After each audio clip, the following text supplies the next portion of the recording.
L'Église catholique fait mémoire de Saint Laurent, diacre et martyr. Saint Laurent est certainement le plus célèbre des martyrs de Rome du IIIe siècle. Trésorier de l'Église, il est sommé d'en livrer les biens et les archives dont il a la garde. Négociant un délai de 3 jours pour les rassembler, il regroupe les pauvres de Rome et les amène avec lui devant le tribunal, déclarant « Voilà les vrais trésors de l'Église, ils ne diminuent jamais et augmentent toujours ».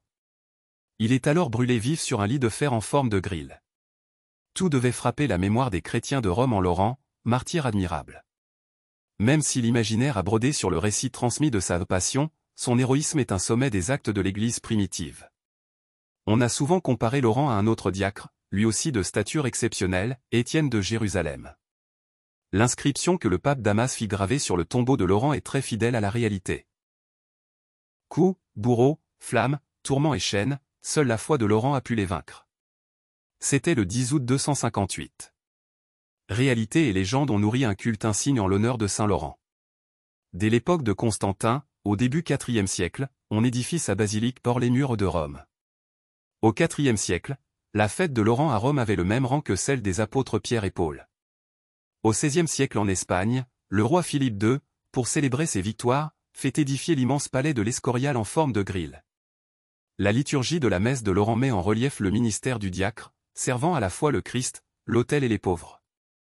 On fête également un Saint Laurent italien qui fut prédicateur itinérant au XVIe siècle, il est célébré le 21 juillet. Le prénom Laurent vient du latin laurier, laurus. Saint Laurent, diacre et martyr, priez pour nous. Évangile. Vous aussi, tenez-vous prêts. Évangile de Jésus-Christ selon saint Luc. En ce temps-là, Jésus disait à ses disciples: Restez en tenue de service. Votre ceinture autour des reins. Et vos lampes allumées. Soyez comme des gens qui attendent leur maître à son retour des noces. Pour lui ouvrir dès qu'il arrivera et frappera à la porte. Heureux ces serviteurs-là que le maître, à son arrivée, trouvera en train de veiller. Amen, je vous le dis. C'est lui qui, la ceinture autour des reins, les fera prendre place à table. Et passera pour les servir. S'il revient vers minuit ou vers 3 heures du matin. Et qu'il les trouve ainsi. Heureux sont-ils. Vous le savez bien.